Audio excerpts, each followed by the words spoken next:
Hello and welcome back to the University of Nottingham. I'm joined today by Professor Tom O'Loughlin, who has given me the intriguing title that he's going to talk about, and it's tables. So tables in the Christian liturgical tradition.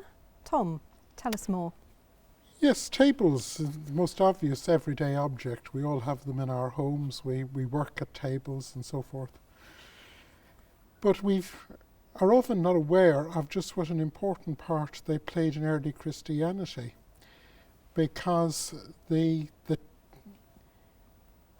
any sedentary culture, people who live in houses, the table functions usually as the centre of their home. It's the place where food is prepared. It's the centre around which the group gather and eat.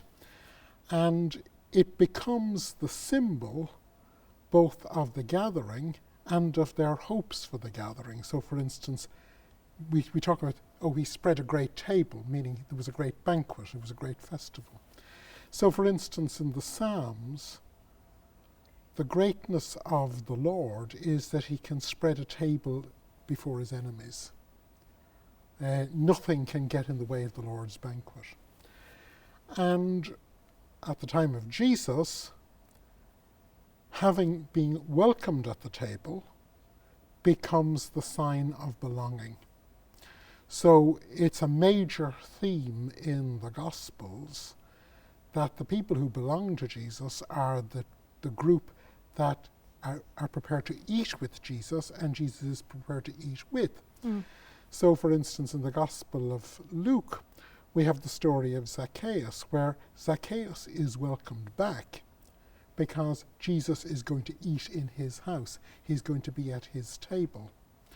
And then Jesus is criticized because he shares the table of sinners and tax collectors. And this is seen as something he should know, the sort of people that are at his table. And of course, each rabbi had his group of disciples around his table. But there's an interesting distinction in that the table is usually a limited table, because you only want to eat with those whom you can be sure that they are equally as pure as you are. The laws of purity apply. So, for instance, in Qumran, who can be at table is a very strictly controlled affair. And Philo, telling us about the tables of the community known as the Therapeutae, which near Alexandria, down in Egypt, he's very clear that the tables in their dining hall are as sacred as the temple. They look on these things as the place of the temple. And again, there are very strict rules about who can eat and who can be at the table. And of course, the temple itself, the altar, is the place where the food is shared for the Lord. The altar in Jerusalem is conceived of as the Lord's table. So there is every table, there is the table of these pure communities, and there is the Lord's table, the altar in the temple. But then Jesus' table is slightly different. Obviously, it's the table of the sinners, the tax collectors, the no-goods, the out group.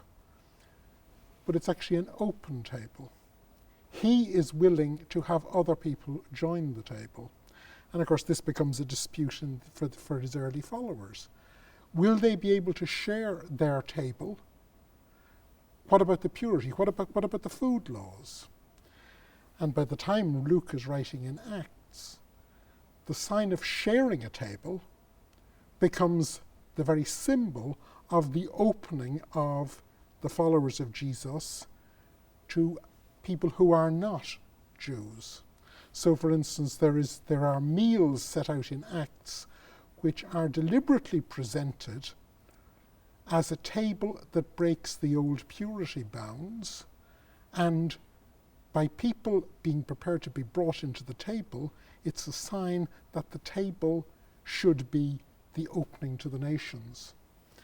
But of course, the table has another background in this, and that is that in books like the Book of Sirach, we get detailed instructions as to how a young guy who suddenly finds himself the leader of a table, is to offer the thanksgiving, to offer the grace. And so the table becomes the place of prayer. We don't think of tables as places of prayer in the normal way, but actually the normal place of prayer in Second Temple Judaism, if you're not living in Jerusalem, is actually the table, because this is where the Sabbath meal takes place. This is where thanksgiving is offered. And of course the table becomes then the very centre of the Jesus movement's distinctive prayers, because they are meals which will later become attenuated into the technical phrase of the Eucharist. The way you know you are a member of the community is you join the other Christians at the Christian table, and there you share in the Christian meal, and the Christian meal has a traditional Jewish grace, but it has the distinctive actions of Jesus' table behaviour.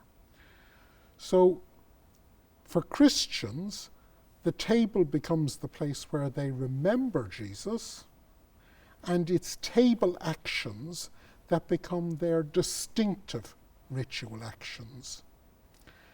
And that's interesting for another reason, because the table then is not the table of the other place, some sacral temple. It doesn't take place inside the temple in the Phanum. It takes place in the ordinary world.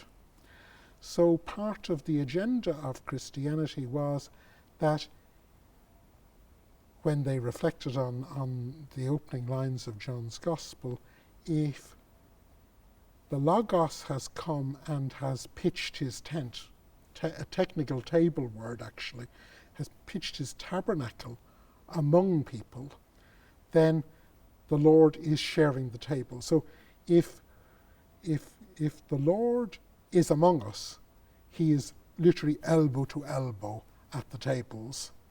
And so the table is a central element in early Christian memory. Well, thank you. That's fantastic. That's extremely interesting introduction to tables, and a whole variety of different meanings and contexts that I'm sure were unknown to many of us before. Thank you very much, Tom. Thanks, Francis. Thanks.